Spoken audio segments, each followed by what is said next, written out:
me. Arshityo, feminist writer and social justice advocate in Portland, been with boyfriend for 3 years. Living together for 1 year. He's 31. Works in IT. Quiet guy who keeps to himself, mostly. Met at a coffee shop. He was reading a sci-fi novel I recognized. Our relationship was comfortable. Easy. Low drama. We'd spend weekends hiking, cooking together, watching movies. Never had major fights. Just regular couple disagreements. Things started changing after I joined a new feminist book club, reading texts about patriarchy, toxic masculinity, male socialization. Started seeing behaviors in him I never noticed before. The way he'd explain things without asking if I already knew.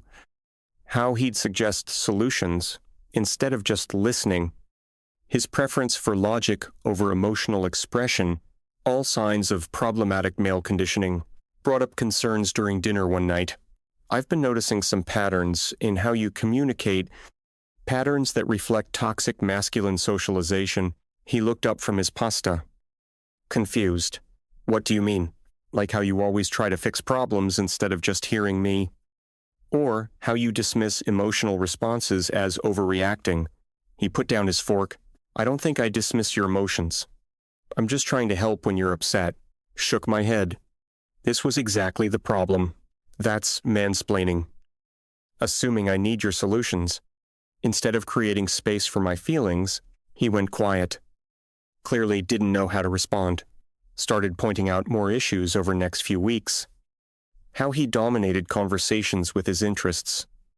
How he didn't cry or show vulnerability enough. How his video games reflected violent masculine fantasies. How he needed to read more feminist literature. Each conversation, he'd try to understand, ask questions. But I could tell he wasn't really getting it. My book club friends encouraged me to push harder. Men need to unlearn their socialization. It's not your job to educate him. But someone has to. If he really loves you, he'll do the work. Felt validated hearing them agree with my concerns. Started creating a list of things he needed to work on. Sat him down with an actual written list. I've documented behaviors that need addressing. His eyes widened as he read through it. Items included: stop mansplaining and talking over me. Express emotions more openly, especially crying. Read assigned feminist books monthly. Examine privilege in daily interactions. Stop playing violent video games. Attend men's accountability group. He stared at the paper for a long time. This feels like a lot. These are fundamental changes to who I am. Crossed my arms. These aren't changes. They're growth. Unpacking toxic masculinity is necessary work. I'm asking you to be better. He folded the paper slowly. Can I think about this? Of course. But I need to see commitment. I can't be with someone who won't examine their conditioning. He nodded. Went quiet for the rest of the evening. Thought maybe the message was finally getting through. Week later. He still hadn't started any items on the list. Brought it up again. Frustrated by lack of action. You haven't even touched the first book I recommended. He sighed heavily. I've been really busy with a work project. This is exactly the problem. I said, you prioritize everything over growth and accountability. He rubbed his face. Maybe I'm just not understanding what you need. Maybe I need help figuring this out. Saw an opening here. That's actually really mature of you to recognize. Have you considered therapy? His expression shifted. Uncertain. Therapy for what specifically? To work on your masculine conditioning. Unpack the socialization that's affecting our relationship. A professional could help you see these patterns.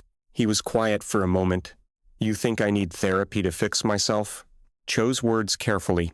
Not fix. Grow. We all have work to do. Yours is around masculinity. Therapy could help you understand why you resist emotional labor. He looked at me with an expression I couldn't read. If you think it would help us, I'll try it. Felt relieved. Finally, he was taking this seriously. Spent the next few days researching therapists, Found one who specialized in men's issues and toxic masculinity. Profile said she worked with men on emotional availability and deconstructing harmful masculine patterns. Perfect fit for what he needed. Booked him an appointment for the following week. Day of the first session. He seemed nervous. What am I supposed to talk about? Just be honest about your patterns. The therapist will guide you. He left looking uncertain. Felt proud of myself for getting him help. Came back 2 hours later. He was quiet, thoughtful. How did it go? I asked eagerly. It was interesting. What did you talk about? He shook his head. She said therapy is confidential. But it gave me a lot to think about. Was hoping for more details. But respected boundaries. Are you going back? Yeah. Scheduled another session. Felt hopeful. Therapy was already making him more communicative. Maybe this would actually fix things. Week between sessions. I noticed him being more withdrawn. Not distant exactly. Just contemplative. Writing in a journal he'd never kept before. Taking long walks alone. When I'd ask what he was thinking about, he'd just say, processing some things. Second session came the following week. He was gone even longer this time. Almost 3 hours. Came back with a completely different energy. Not upset or angry, but resolved. Somehow, sat down across from me at the kitchen table. We need to talk. Those 4 words made my stomach drop. About what? He took a deep breath. I'm ending our relationship. Felt like I'd been slapped. What? Why is this because of therapy? He nodded slowly. Therapy helped me see things clearly. Things I've been ignoring or making excuses for. Tried to stay calm. What things the therapist was supposed to help you grow? He gave a sad smile. She did help me grow. Just not the way you expected. He pulled out his journal. Opened to a marked page. In our first session, the therapist asked me to describe our relationship. I told her about your concerns about my masculinity. About the list of things I needed to fix. About how I needed to unpack my conditioning. He paused, looking directly at me. Then she asked me something no one's asked in 3 years. She asked, how do you feel in this relationship? My throat tightened, and I realized I couldn't answer because I've spent 3 years trying to be what you need while completely losing track of who I am. Tried to interrupt, but he continued. She asked if I liked video games before you called them violent fantasies. I said yes. They help me relax after work. She asked if I naturally try to solve problems because it's how I show care. I said yes. Fixing things is how I express love.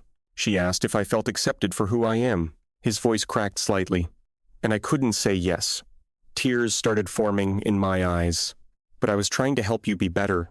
Better according to whose definition? The question hung in the air. Second session. We dug deeper. He continued. She asked me to list things that make me me. Not what I should be, but what I actually am. I'm someone who thinks logically before emotionally. I show love through actions more than words. I need alone time to recharge. I like sci-fi and video games and terrible puns. He closed the journal. None of those things are toxic. They're just not what you want me to be. Found my voice. So your therapist told you to break up with me? He shook his head. No. She asked me questions. What does healthy love feel like? Should you feel like you're constantly failing your partner? Is it love if you're always being fixed? And I realized the answer to all of them. He stood up slowly. I deserve someone who likes me as I am. Not someone with a project to improve. Desperation took over. But you agreed to therapy. You said you'd do the work. His expression was gentle but firm. I went to therapy to save us. Therapy showed me there was no us to save. Just you trying to reshape me into someone else. Anger flared up. This is exactly male fragility. You're running away instead of growing. You're choosing comfort over evolution. He picked up his keys from the counter. I'm choosing myself over constantly being told I'm not enough. He headed toward the door. I'll get my things this weekend when you're at work. Stood there frozen. You're really leaving over 2 therapy sessions. He turned back one last time. I'm leaving because 2 therapy sessions helped me see what I should have seen 3 years ago. You don't love me. You love who you think I should become. And I can't spend my life apologizing for being myself. Then he left, just walked out while I stood in the kitchen, completely blindsided by what just happened. Called my book club friend immediately. She answered on the second ring. He broke up with me. Her gasp was sharp. What? With therapy? I said, voice breaking. The therapy I sent him to? He went for 2 sessions and ended it. She was quiet for a moment. That doesn't make sense. The therapist was supposed to help him see his patterns. Apparently, she helped him see his patterns instead, explained everything he said about feeling like a project, about losing himself, about deserving someone who accepts him. She was supportive. But I could hear doubt. Maybe he had a point. What? Felt betrayed. I mean, that list was pretty extensive.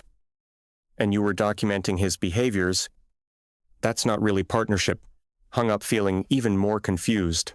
Was I actually the problem? No. Couldn't be. He just wasn't ready to do the work. Male fragility.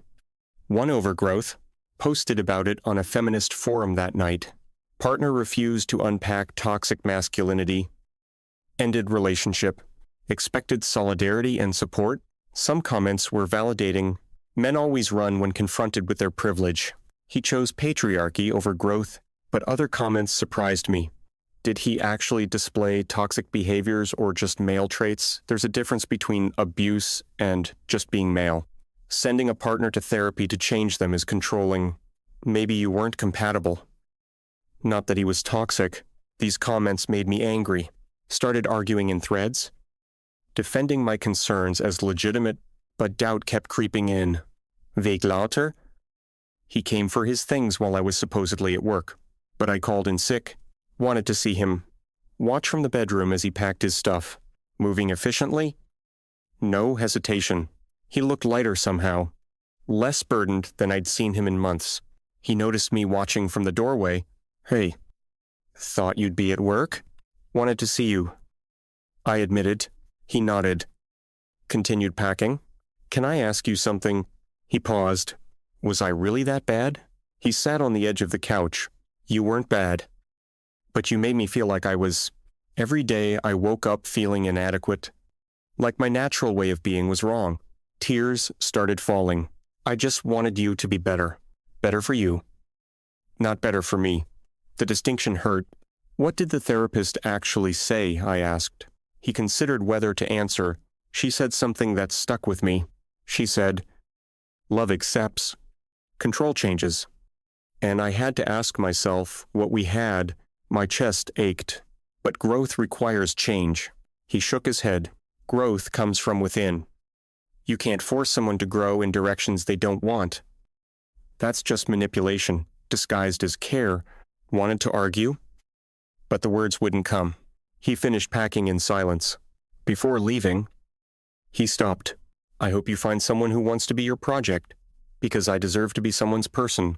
Then he was gone. Sat alone in an apartment that felt too empty. Started thinking about everything he said, about the therapy questions. How do I feel in this relationship? Did I even know how he felt? Had I ever just asked without trying to fix? Called the therapist's office a few days later, managed to book an appointment, sat in the same chair. He probably sat in. The therapist was kind. Patient. Asked me to describe the relationship, told her everything. The list, the concerns, the patterns I noticed. She listened without judgment. Then asked a simple question. Did you like him? Confusion washed over me. Of course. I loved him. I asked if you liked him. The distinction paralyzed me. Did you enjoy his company as he was, or did you enjoy the project of improving him? Couldn't answer immediately. Realized I'd spent 3 years seeing problems, not seeing the person. She leaned forward gently. Sometimes we confuse love with control. We think if we can just fix someone, they'll become perfect for us. But that's not love. That's renovation. He wasn't a house with problems. He was a person who needed acceptance. Started crying in the therapist's office, understanding what I'd done. She continued softly. The work you wanted him to do, was it work he wanted for himself? Or work you decided he needed? Had to admit it was the latter. That's the difference between growth and control. Growth is an internal desire to evolve. Control is external pressure to conform. Everything she said made horrible sense. Left that session destroyed. Understood why he left. Why 2 sessions showed him the truth. I hadn't loved him. I'd loved the idea of fixing him. Spent the next few weeks in deep reflection, reading different books. Not just feminist theory, but books about actual healthy relationships, about acceptance, about unconditional positive regard, about letting people be themselves. Realized my book club had become an echo chamber. Everyone validating each other's control, disguising it as holding men accountable, but accountability for what? For being themselves. Saw his social media months later. He looked genuinely happy, posting about video game tournaments, hiking with friends, living his life unapologetically, no longer trying to be someone he wasn't. Felt a mix of emotions, happy he found peace. Sad I couldn't be part of it. Ashamed I drove him away by trying to make him something else. Started my own real therapy journey, working on why I felt the need to control, why I couldn't accept someone as they were, why I must control. My therapist helped me see the patterns came from a place of insecurity. If I could make him perfect, he wouldn't leave me. But trying to change him guaranteed he would leave. A year later, ran into him at a bookstore. He was in the sci-fi section. Of course, looked healthy, confident. With a woman browsing next to him, she laughed at something he said. Genuine, easy laughter. He saw me, gave a small wave, wasn't angry or bitter, just distant in the way strangers are. I nodded back, didn't approach, just watched him be himself, with someone who clearly liked him that way. Left the bookstore with a heavy heart. But also with understanding, I'd sent him to therapy to fix him. Therapy fixed the relationship instead, by ending it, giving him freedom to be himself, and showing me that love isn't about change. The irony wasn't lost on me. 2 therapy sessions saved him from me, from my need to control, from my inability to accept. Final session with my therapist. She asked what I learned. That I confused care with control. That trying to change someone isn't love. That he deserved better than I gave him. She smiled gently. And what do you deserve? Thought about it carefully. I deserve to work on myself instead of working on someone else. To accept people or let them go. Not try to reshape them. Left therapy, understanding he was right to leave. 2 sessions showed him the truth. That he was enough as he was, just not for me because I couldn't see it.